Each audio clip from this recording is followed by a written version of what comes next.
Either way, let's hope this one's another 50-minute fight fest. We're going to picks and bans one more time. This time, Panthera will be on the right. Paradigm get first choice. Well, it's all back to square one again because these two teams both can have very different compositions as well. They don't just play one style of play as this game goes on. They will switch things up based on what's presented to them and what their opposition do, because a lot of things are to do with counter picks, which a lot of people overlook, but it's very important. I mean, even the small matchups in the jungle that we see out of QvoFred and Xaliea and adapting, which, you know, you said that you wanted to shy away from calling an MVP for that match.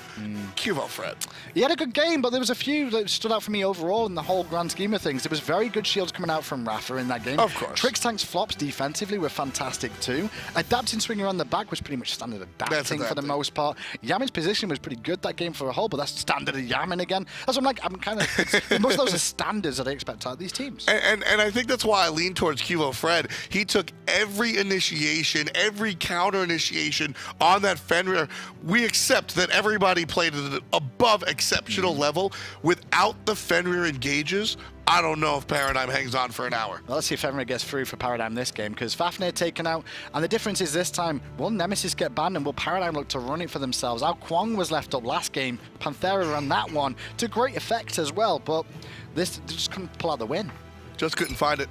Arlong Shen will be banned out this time around. Surprised by the Erlang Shen ban there. The main reason for that is I expect Xaliea would love that god. He'd probably been fully in love with it, and if not him, I think Cuvo wouldn't mind running that in the jungle either. Yeah, it seems like a Paradigm god, but certainly won't be the choice. Last time around, we saw the Kuang first pick. Panthera pretty much daring Paradigm to go that direction. I almost feel like Paradigm should pick it up for themselves here. I mean, you win a game against an Kuang, fine. Yeah. You don't give it adapting 2 games in a row. Yeah. Come on.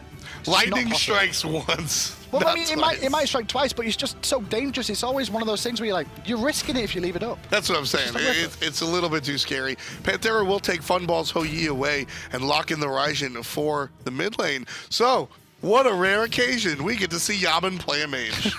Well, it's situational based too, but he's got priority for why doing this. Take into account he's against an Kuang, so he wants a little bit more burst damage to deal with him. The ultimate as well from the Raijin will really help him out defensively against an Kuang and the burst damage, not let alone also the Thunder Crash away. That's what I was going to say. He also wants to get the hell away from the Kuang. Kuang. Can leap, right? Sure. Anhur can leap away. And different scenarios for different things, but at the same time, I feel Raijin, you can actually pin an Kuang in a corner with the ultimate. You can taunt him over and over again, so he's CC'd to high heaven and he can't escape. So last time around, Panthera banned Serqet in the second round of bans. This time, Panthera will select the Serqet right before the second round of bans. Very interesting. This tells me more Panthera have recognized Serqet could be a hidden gem right now in the scene. A lot of people may be undervaluing her ability in the game right now and what she can bring in the early stages of the game. Which makes sense. They banned against Paradigm because these guys play against each other. They scrim against each other. So if it's an undervalued secret, don't tell nobody pick, Paradigm already know it. So the ban against this team makes sense. And it was Kuang that was on the side of Panthera last game, so it tells me the matchup should be in their favor. All right, you know what? I'll buy the Serqet as the secret. Don't tell nobody about this pick. The Cupid as well, though? That's an interesting hot pick. I mean, the one thing about the Cupid here as well is the fact that Fields of Love is fantastic for setting up Vulcan ultimates. Very true. That's a baseline anyway. Plus it's double sustain with a Guan and a Cupid could be available. But on top of that, Ares doesn't really like fighting a Cupid, I'll tell you that much. And that's one of the reasons I think they may have also looked at doing that. Very true. It's very easy to say, hey, you can't dash anymore, and Cupid just drops the Fields of Love on Ares and he just sort of watches himself die. This kind of looks like they don't want to deal with Jingwei, they realize the strength of Jingwei, and then Paradigm go, get Bacchus out of the match. And Rafa's like, what am I picking here? Probably going to be an Ares. But if I'm going Ares, what do I not want to face off against? Probably not a Cupid. So let's get rid of it. It's funny how things come full circle for Panthera. Ares and Ymir were banned out against iRaffer once upon a time because he was too good with them. Paradigm now banning out Bacchus and Geb, and Panthera go, you know what? I guess we'll settle for Ares, a character that used to be banned against us because our support's that good at him. This time around, though, I feel there's a little bit more control on the side of Panthera than what Paradigm have on this roster. However, when I'm looking at the compositions between the two, it's very stable through stages of the game of strength power climbs through both of them. No real one where I'm looking at goes guaranteed to win the late game at the moment. Yeah, it's all evenly distributed as far as that's concerned. The only when I mentioned late game there, the only thing I can see is like when I normally look for a hyper carry, right? And you've got the Hou-Yi on one side for emilitoo. Sure. Across the way that you do have QvoFred and an Kuang, and Lawbster to an extent, and Raijin to an extent on this Vulcan Raijin combo. This could be another thing. Don't forget about the Serqet. Serqet gets very scary in the late She can game. 100 to 0 people, but the problem with her is she has to get very close in range to be able to do all that damage. And if you don't ult the Vulcan with that play, then Vulcan will hit you with a meatball and a backfire, and your life is toast. That's also you are very cooked, true. cooked scorpion. Cooked scorpion? Completely cooked. He's a chef, right? Sounds like something Gavin would Vulcan's be a down chef. for. Cooked scorpion? Ugh. Sounds pretty good. Do you remember that? It's been a while since we've seen some Serqet, though, speaking about it. I'm very excited to see some Serqet. We saw flashes of it a little bit here and there at our interim, Epsilon Invitational. So we got to see some of that as well. Adapting, we'll be playing them this time around. Different change up in the Hunters this game as well, as I'm looking down the list, and you can see that we do see the Death's Toll and Iqval Rush coming out from Funballer. However, emilitoo choosing the Transcendence option here on his Hou-Yi. Yeah, I mean, the Iqval Rush, I mean, we mentioned it before. This is the I want to fight you build. Anhur is the I want to fight you character, and Funball is the I want to fight you player. So guess what, guys? I think Funball's looking for a fight. That's not often you see this, but both junglers in the solo lane at the beginning of the game. That is very unusual to see at 43 seconds in the game, and this is an old school sort of fight. Yeah, Adapting going to be poked out just a little bit. QvoFred chased out down south. And yes, this is still 2016, folks. We have not traveled back in time, but the players still hanging out in solo lane. QvoFred gets the right Harpies. Do love what Yammyn did at the same time, though. He took the fire elementals away, knowing that trade was still going on. And the boys of Panthera had lost the trade in the solo lane, so he takes the fire elementals away to limit the loss in the mid. QvoFred, I thought, would go right for the right Harpies, but in fact, he did not. Instead, he goes for the wave. He'll have to join up. What a good impale coming out from Funballer there. Good poke pressure onto emilitoo. There's nothing iRaffer could do about that at all unless he body blocks it. But in the jungle, QvoFred finds an exit, but one more hit out of the mid lane. Ooh, finds him, but just not enough. However, it will force the assassin back to base, which means Panthera get the right-hand harp. Look at Trixtank's rotation. His rotation going to force back the boys of Panthera one more time. Tactical battle as per usual left up. Can you do me a favor? Can you call these right-hand harpies? There's a fight between Trix Tank and Adapting. He's getting hit a lot, but who gets the right harpies? Well, one goes the way of Paradigm. I can guarantee you that much. The other one may go the way of Panthera. Funballer having to deal with two in that lane, and this harpy still being contested? There we go. Paradigm get the right on harpies. So Paradigm get the rights and the lefts. Fire elementals go the way of Panthera. Well played, Panthera, making some small. This is so micro intensive right here. All these small, intelligent choices about the elementals, the right side harpies being carefully danced around, because we saw what happens if you extend too much against these squads. Honestly, these mid harpies and the harpy control not as interesting for me as watching Funballer 2v1 against an Ares and a Hou-Yi and Anhur. You get hit by one change, your purification is deleted. You are not going to have that available for the next few seconds because you're going to be forced away from the wave. But look at where Funballer is right now. He's been sat in the wave with him for the most part. He's got Trix Tank coming back now, but he's done a very good job of 2v1 in there. It's not an easy task. Well, one, he's used to it at this point. Trix Tank has emancipated Funball a long time ago. And two, Funball, what I love about him, he's using the ability, he's using his pillar to block the Ares chains. He's using the knockback, not always for the stun, just for a knockback a little bit here and there. Funball knows how to play 1v2, and that's why his team is allowed to use these excessive support rotations the way we see out of Trix. And Trix Tank's rotation to mid lane just helped out his boys in mid, which is very key to the core to stay in a decent position against Panthera here.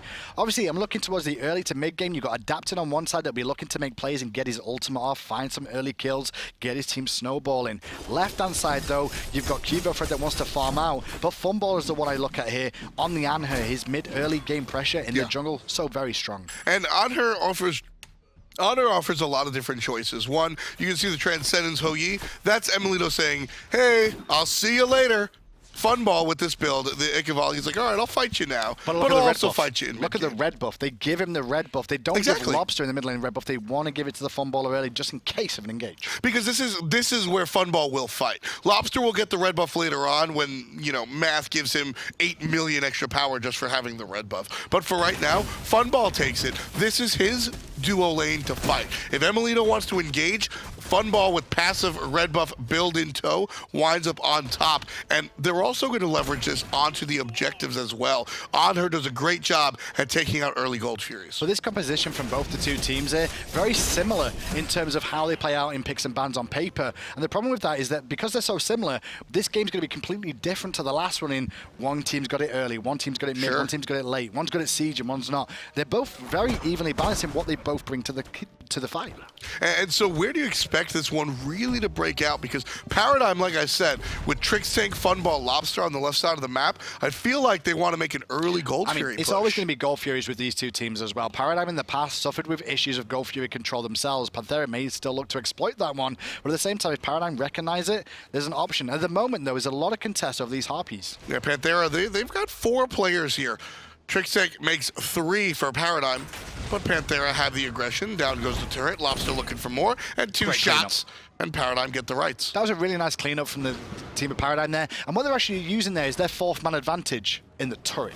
Yep. The turret really comes into play because it will take the aggro, it'll bring them towards you, confirm the backfire exactly when they're low enough. Very difficult for Panthera to contest that. Yeah, Vulcan has a lot of tools up his sleeve. Sometimes we even see that on towers as well. The Vulcan will drop the turret down. It'll take it for 1 or 2 shots, and there's the old early Gold Fury. I expected this more out of Paradigm than Panthera, but it's more about getting and attracting Trixtank. Chains into push, into ultimate, and that's first blood. Trixtank, sit down. He made a small mistake there, so he took the chains on purpose, knowing that he could heal it up, and it'll actually tick up his passive to give him a stronger conviction heal. Tallow assaults back, but does not respect the amount of Panthera plays in the area and the lack of support he had. He gets jumped on from there. Yeah. He can't use his ultimate in time. He's dead. Yeah, I mean, there's just no escape whatsoever. I mean, iRaffer doesn't even need to use the ultimate, which is literally called no escape. Here we go again. Adapting, looking to go a bit of aggression there, but mainly focused on the minions. Always how he positioned himself more on the minions than looking for the play for the extra damage. He knew that he didn't have his ultimate available. They couldn't have really any follow-up, but the Hunters are traded. See, this is the fight. Again, Funball comes up way up on top.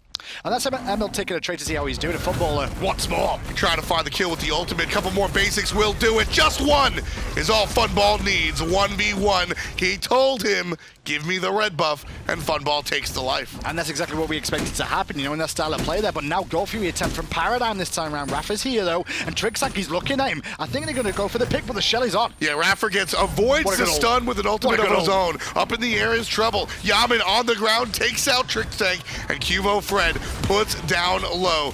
Down goes iRaffer. And in comes out Kuang once more, looking for the pick, and will find it. Onto Yammyn in the mid lane, isolated and alone. Meanwhile, while that happened, though, Adapting did swing in with the support of Dimi and pick up 1, so no Gold Fury to either team here, 3-3. What a surprise. Every time Team A answers, Team B answers back. Objectives not easy to take. Go back to the Gold Fury, though. Paradigm get a position because emilitoo misplays, right? And he shouldn't have taken that fight with Funballer. Everybody knows that at home as well. Even every boy knows that one. But when we look at the Gold Fury fight there, iRaffer's no escape was timed to perfection. He avoids the stun from the ult from Guan. Like the moment. The moment gets 3, pulls them in, and guess what happens? The boys turn up and trade it out, make sure it stays even. And that's Panthera's calling card. Players are never alone. So right there, that was exactly what happened to Trix Tank. Except nobody could respond to Trix Tank. Lawbster avoids the ultimate from 1, but not the ultimate from Yammyn. 4 drums to the back of the head. There's no escape there for that. And now they can look at invading the speed buff off this as well. Panthera starting to get a bit more control here. Xalia's in trouble. He's surrounded. He's not getting that speed. He might not even get out. The sun slowed down, but Xaliea does do fine. But Panthera got what they came for. Speedy Yammyn. And this is going back to Panthera's classic now. Find a pick, find something off it. Find a pick, find something off it. They get the pick on Trixtank, didn't find anything. This time around, though, they find Lawbster, they get a speed buff. Rough stuff. Rough stuff. iRaffer. Still even, though. Yeah, I mean, it will be even. I don't expect this one to break out until about 15 minutes or so. Well, the funny thing when we say it's still even is First Blood went the way of Panthera. They just stole a speed buff. We've not seen any evades come out from Paradigm yet. But what it was Paradigm was having a bit of a better fight over the mid camp controls at the Harpies, at the Fire Elementals. They were getting the majority of them. Not only that, but Funballer finding a dominant lane against emilitoo also played into it. I mean, the first 4-ish minutes of this game was all micro. Right, the fancy play in the solo, at the very least the first 2 minutes was all just heavy micro. Fancy plays in the solo lane, the stripping of the elementals, the plays around the right-hand harpies. It was all about these small, almost incidental gold games. The funny thing is both teams are doing a very good job of farming overall this game as well. Just look at the levels between the two teams. This is on pace for a very fast game at people hitting level 20, normally ahead of the normal curve you see in the game. Qvo trying to make a play on the right side. Doesn't need a curve at all, just wants to take it head on. Panthera, same thing for them. Trixtank got caught out here a couple of minutes ago. I don't know if he's going to make the same mistake. Here's the game plan now, because both solo lanes have got to make a decision too, as we do see the cavalry charge forced by Trix, and there's no escape. See, that's the change. As soon as Trix gets chained, he gets pulled in, leaves the ultimate at the gate, and Adapting on top. Adapting did make a small misplay there, but now Funballer being focused on forcing Desert Fury. Adapting going to keep him busy from being able to challenge it all the way through. Xaliea comes in, the Vulcan meatball off the mark, but into the sky goes the dragon. Funball still safe for the moment. QvoFred trying to figure out if he wants Adapting or if he wants Yammyn. It'll be Yammyn, but Lawbster gets hit by the rotation out of Dimi. Solo lane is coming through. Importantly, Xalia's now looking at emilitoo, I should say, for the pickup in response. Both solo lanes annihilate a carry, and now they start trading now. Lawbster's the only one dead on Paradigm, and Panthera, they've suffered 3 deaths. Great team fight for the black and yellow. But really nothing to gain. Trixtank is getting a little bit outplayed in this game so far by iRaffer, and I'm going to mention it because he has the ult first of all from iRaffer answered, and then again the cavalry charge off cooldown straight into an Ares ult. Then what's happening here, right, is a mind game between the two. Because now Trixtank's going to keep in the back of his mind, every time I finish my ult, Raffer's going to pull me in. Do I go Purification? Do I get Medjai's? Or do I just hold my ult because I'm scared of going for a wild ride? Well, yeah, because Trixtank made the adjustment, right? Raffer last time, he chained him, and Trixtank didn't really do anything, so he got smoked with a bunch of CC. This time, Trixtank goes, all right, you chained me, I'm going to respond with my ultimate. Well, it doesn't matter. Raffer's still going to pull you, and you're going to get smoked with a bunch of CC. So, Trixtank really, damned if you do, damned if you don't. I'm looking at the game, we've been 6-6 still, and everything pretty much still even. The fact that kills have gone to the carries is the big one here. The most important people are getting the kills from. QvoFred, 3 of these kills are on him right now. Very good for an assassin to do it, but mentioning him, he's under a bit of pressure there. Dimi under pressure as well. Xalia's had a good play here, but there's a shot over the top from Lawbster. Not going to find any kills, but the initiation is strong. Dimi making the rotation with his other friend, and QvoFred takes Raffer to the sky, but Yammyn takes out Trix Tank just as fast. Absolute beast in that fight. Those drums that he summoned, the Taiko drums, were so good. Now he's being focused by Quvo, who gets a double kill, but stunned out by Dimi and cleaned up with Adapting. 2 for 2 trade in the mid-harpies. Quvo with the patience, waiting in the sky, sets himself up for a triple, maybe a quadra. He waits till everything lines up, the constellations are perfect, and then as soon as he lands, Panthera are not caught off guard. They get a lot of stun. trouble there. emilitoo catches him with a ricochet. Very nicely played from the hunter. This game is crazy right now. Go back to that fight one more time as well. And the reason I brought Yammyn up so much is Dimi's in a bit of trouble there, going to be forced back. But on the right-hand side, Yammyn gets a very good ultimate on Funball. Just caught out. Too much there. Good heal from Guan, but it just won't be enough. Knockup is strong. Oh, no, Funball turns it around. What are you talking about, son? Impale for days from Funballer comes out of nowhere. I apologize, Kieran. Well done. Up, down at a Funball. Gets the knockup, impale, avoids the chain from Raffer. Funball with an absolute highlight reel play. Trixtank doing what he needs to do as well for his team in being that frontline support. Now, I'm going to go back to the right-hand side now because this action's going on, but that right-hand Harpy fight that we saw, where he traded 2 for 2, what we saw is Raffer was the first to ult. Trixtank reinitiated. Now, Trixtank should have been able to secure Raffer with his team a little bit quicker than he did. If it wasn't for Yammyn using his Taiko drums through the initiating team, they make it a 2 for 1 exchange. Unfortunately, though, Quvo was in the sky and ended Yammyn in response. Yeah, he was just waiting, and that's what we're seeing. We're seeing Quvo play this Kuang post-ult very patiently, and that's paying off. He's able to really find almost always a guaranteed second kill. Talking about paying off, I'm a little bit worried about Lawbster's Doom Orb here. He started the Doom Orb, it's a great item to get. Synergizes very well with the morning you get, especially with Vulcan's new actual passive. But the problem is that he's died 3 times. He keeps dying at this rate, the way it's been going. It's going to be very difficult to keep those stacks up. It'll be problematic, but he does have some help. There's the blink forward from Adapting. One of the kisses will hit. Push back as well. There's the dash forward. Dimi looking for the shots. Has the ultimate available, and Xaliea is toasted. Kill going the way of the jungler and the support. Oh, Dimi will clean it up and they get out, but what can Paradigm do in response there? I will mention as well that Adapting played that very well.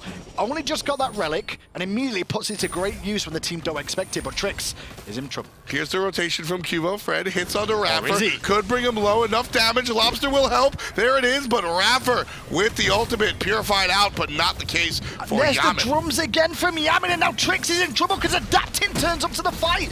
Lawbster tries to support him, but it's already over. The boys at Panthera now sieging mid. Funball shows up as well. Safe as Quvo on the right. Ultimate out of the Lion. Gonna bring Yammyn down to half HP. emilitoo running away. away. Well done. Meditate was so important there. I'm not even sure who that was. I think it was Dimi who pulled out the big meditate there. Triple bounce hits Funball. Hurts him just a little bit.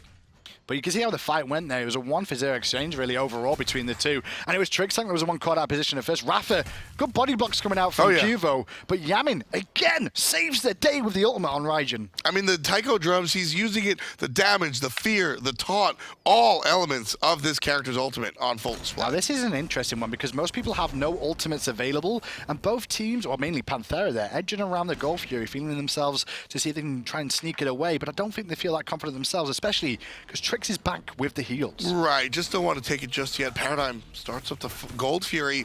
Panthera make the rotation. They know Paradigm looking for the fight more than anything else. Chain's good on Xaliea. But the worst thing is they walk into Dimi and IRaffer, but look at adapting around the back. Funballer may find this out. Ooh. And he did, you know, there's a ward down just on that left-hand side. Keep an eye on the cheeky monkey. Xalia's stuck. He's brought down all the way to a quarter of HP. But there's a meditate, and there's a heal coming out with the conviction again. Siege continues. We're going to have a dance around the Gold Fury for a little while here. Eventually, one of these two teams will either use too many abilities and just back off, or we'll see a fight.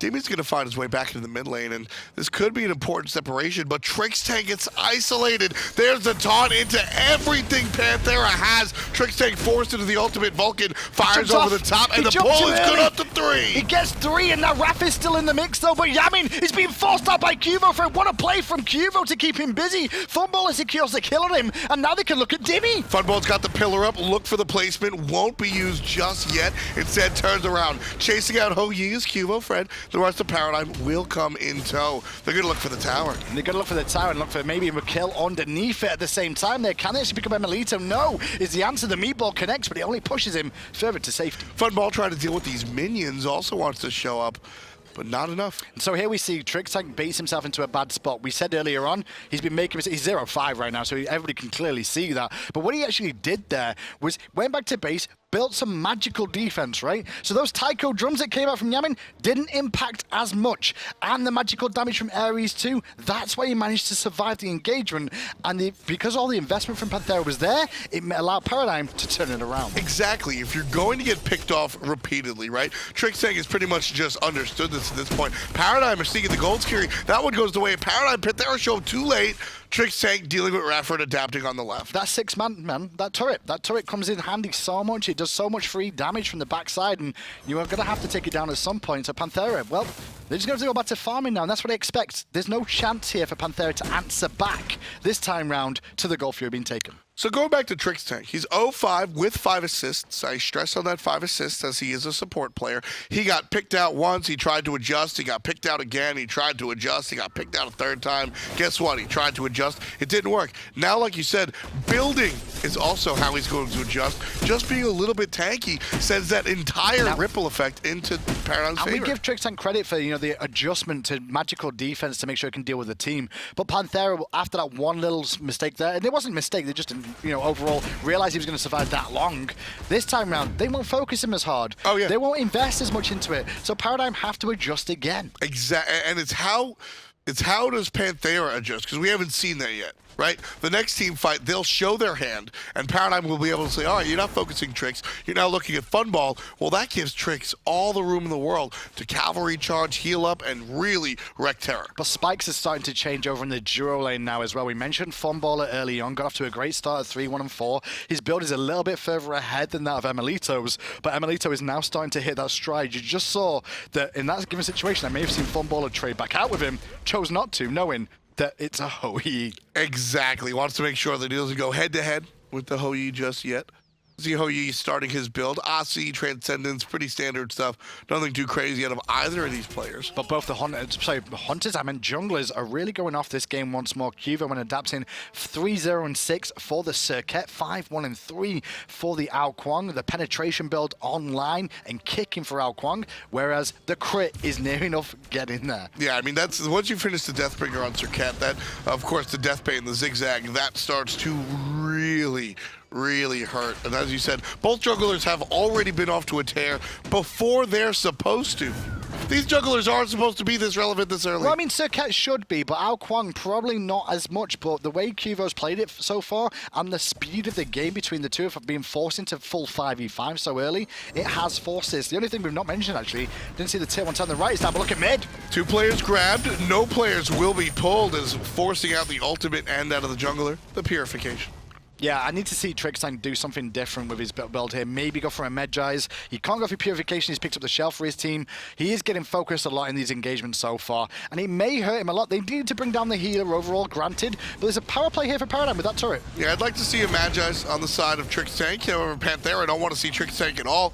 Surging forward. Not quite all in, but very aggressive as Panthera. But this works out well. Adapting's ults on cooldown. Dimi just used his there. IRaffer used the no escape as well. 3 ults on cooldown. And guess what? The sneaky Kuang's doing the same thing, but Panthera recognized it with that ward. Both junglers waiting in the wings. QvoFred has been found out. Panthera, they have to defend as Paradigm just getting aggressive on top of the tower. No, Yammyn Here comes QvoFred taking out Dimi. Dimi goes down, and now Quvo may look for more, but Trixtank will fall in response. Quvo to the back. The illusion is good. Doesn't stick around long enough, but Adapting read the situation. Quvo dies, but every single time we see him take that ult, he goes for the second one. Always with the follow-up kill. That in mind, Paradigm don't get what they came for. Still even. Tower still stands. It's still even. These fights are great. They're back and forth, but nobody's really getting a lead out of this game at all. Yes, they got a Gold Fury, but tier 1 tower falls in right inside, and then everybody limps back to base, and the Hunter's like, how you doing, bruv? You good?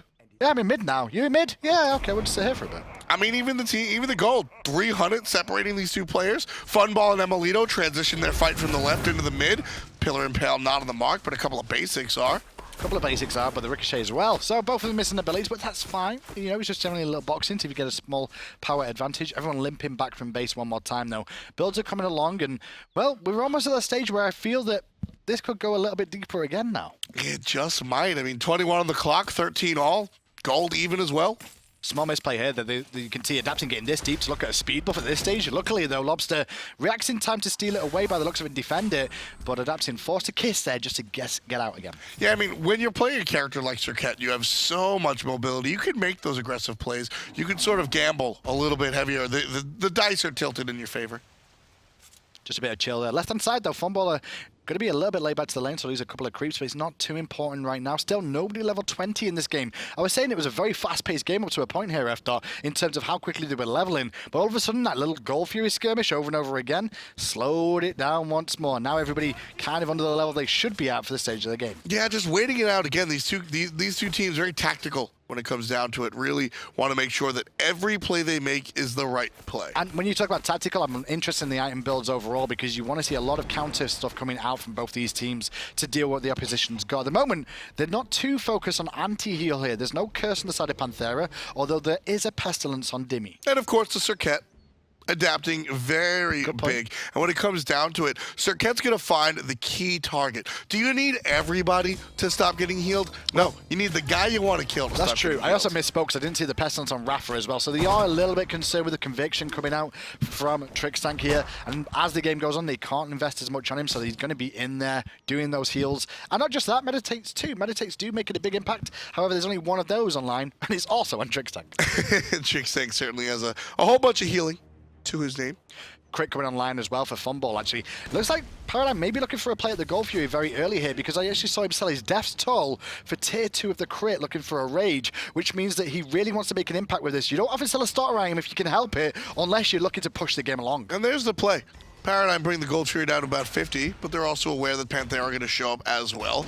Turret doing damage. He has the rotation from the solo lanes. iRaffer finds a bunch of chains, no pulls. And there's the ultimate out of the Anhur. Good damage, but more for the CC immunity. Down come the Suns. Trixtank forced out. Trixtank forced down. Dimi and Yammyn both find a kill. And Lawbster answers right on back. More interested in what Adapting did. Adapting sat in the backside there of that entire fight and watched QvoFred. Quvo was waiting like, I'm going in, I'm going in, I'm going in. Adapting goes, no, I will delete you off the map. And now I'm going to take Lawbster up too. Good Sanctuary makes sure that Lawbster's death is just in the voice and not in the game. Adapting Going to zone out players as Panthera take the Gold Fury. Very low is the objective. Gold Fury at 1400 HP. No. That one, it's going to get leashed. emilitoo gets the double kill, looking for 3, but Adapting takes it away. And now it's a Gold Fury as well. The back of the game is in Panthera's favor. It's been broken a little bit by this one little engagement. Paradigm invested into iRaffer, not a whole lot, but they started to focus him a little bit. And the moment QvoFred showed his face in that fight is the moment Adapting annihilates him, takes out the enemy jungler, and that's why Panthera banned Serqet game 1 when they had Kuang, and that's why they picked it when the enemy got it. Because exactly, when you're against an Kuang, it's very interesting. This character changes the dynamic of the game. A lot of times the jungler, very rare, I'll say, is the jungler job to take out the enemy jungler. I think you see that with gods like, obviously, Kuang. What other gods come to mind? I mean, there's a couple between it as well. Thor Thanatos is a very interesting matchup between the two of them, and it can go either way, but those sort of matchups happen as well. Plenty of things happen in terms of like what your playstyle is. Bastet is pretty good against some things as well. But what I mean is, the Kuang has a target on his back. If left unchecked, Kuang wins a team fight. So somebody's job has to be to take care of the Dragon King. In this case, it's Serqet. Not that many gods demand that level of sort of attention. Well, the funny thing is it can go either way with that engagement too, because if Adapting, I mean, this feels very much like a Thanatos versus Thor in terms of how who gets the jump on who is one of the biggest factors here as well. Because Kuang can burst a Serqet down in a matter of seconds at the same time, but the way Adapting played it, so very key to that. And as well as that, it was very good from both teams. You know why I think Thanatos comes on top of Thor every time, right? Yeah, I know. That's why I brought it up, because I thought that's what you're after, that one. You're after the Thanatos one? I mean, Thanatos is the anti-Thor. He can be. Serqet has proven to be the anti-Kuang this game. And you want to know what? With all the success that Adapting has had, Serqet has had against QvoFred, against Kuang, he's still 7-3-4. But surprisingly, in the early game as well, Serqet very good against Guan Yu, because Guan Yu, if you kiss him, he can't use his cavalry charge once he's kissed, which means you follow that up with the ultimate, which means you get free damage off, and he's never going to heal. And then the cavalry charge is basically, when the guy on top of the horse is dead, he's running back home because the horse is like, well, I'm going to go back to base where I come from. I mean, the Serqet is chosen because of here we go Guan. again. QvoFred, focused by Adapting, forces the purification early. Adapting costs his blink there, but that's fine. Get the purification off of Kuang and hold your ultimate for the next time round. Yeah, I mean, the Serqet largely chosen because of the Guan Yu. Always want to be able to shut down some of the healing. But right now, Dimi caught out between 3 players, still finds a way through. Very tanky, that's the biggest thing for him. And with the aura, will be able to sustain backup as well as his teammates there as he's standing alongside Adapting. Trix Tank leading the charge. They see Yammyn. But Yammyn's got help on all sides. There's the dash out of the slow on Dimi, but still not quite engaged with the guys on Paradigm. Panthera making this a little bit more interesting in this game because they saw the mistakes they made against Paradigm in game 1. Sieging up against Paradigm is very difficult to do. Instead, they draw them away from towers and force Paradigm to fight. Trix Tank heading in, iRaffer doing one of his own. There's the ultimate, bringing down 1, and QvoFred takes iRaffer to the sky. Waiting up there is the jungle. Does he engage? He plays it safe. They try to push him back to Panthera there by bringing him out, but Paradigm, realizing that with the ult from Guan. Paradigm have been so patient on the side of the Kuang ultimate, and Panthera finally realized that as soon as Kuang get the ult, everybody goes back because that's a guaranteed double for Qvo. They've learned. However, Paradigm pick up a tier 1. Well, they got a tier 1 tower here, but can they get to the tier 2? Adapting, stealing the speed buff on the right-hand side. 3 members here to defend for Panthera, and they're 3 of the best probably wave clearers at this stage of the game you could hope for in this scenario. Adapting from the backside. Nobody knows he's here. He's coming around, looking at Funball, now looking at Qvo. Already half HP, forced to jump out. Paradigm realized he was there and turned on him in the same instant. But Adapting knew that he got spotted too, so instead he just Deathbane through them. Look for those lucky crits to come through with the Deathbringer and poke him out a little bit, but the sustain from Trix is too much. The tier 2 tower is under pressure. And a lot of damage coming out, but here comes a little bit of a push. And you know what's interesting there? Paradigm feel more comfortable attacking the tower with 5 players on it rather than 3 because they know where everybody is. Can we see Golden Hand for a second here? Because that Meditate just came out then. Look at how much Golden Hand there is between these two teams. They're both so respectful of the fact that they could go for Fire Giant, they could go for more towers, that they want to all be ready to engage again. Even though some of them are approaching 2,000 gold here, Panthera are going to try and rush the Fire Giant. And Paradigm, they might have a thought, but they don't have... No. Anhur's the only one. He finally finds out it's far too late. Panthera take the Fire Giant. They'll go and they'll escape and retreat to the base, just underneath a half hour of play here. Panthera pushed themselves into the first real big lead of the game, and it's just 4,000. Paradigm, though, they've got to look at themselves there and be very disheartened by what they just did. They clearly staggered backs and split the jungle to clear up their own side, but you had people around the fire giant. Your duty, if you're on that side of the map, whoever you are, is to keep eyes on that fire giant where your boys are on the other side of the map. You're not going to ward down. It's your responsibility. You make a rookie mistake against the world champions, and you will be punished by losing the fire giant for free. Paradigm have played a fantastic hour and a half of Smite right here, but I mean, that right there, unfortunately, that is a huge dropped play. Panthera, whatever they get off of this is for free. And the thing is, they had meditate. They meditated up, so they were all at full health and mana. I could understand it if they were too scared because they were low, but they lose Fire Giant, they're going to lose Gold Fury now. And the reason they're losing Gold Fury is not because Paradigm are out of position for this one. They know that they can't really fight the Fire Giant team of Panthera at this stage. They've got to defend the towers, maybe even just the Phoenixes. So that's an important thing.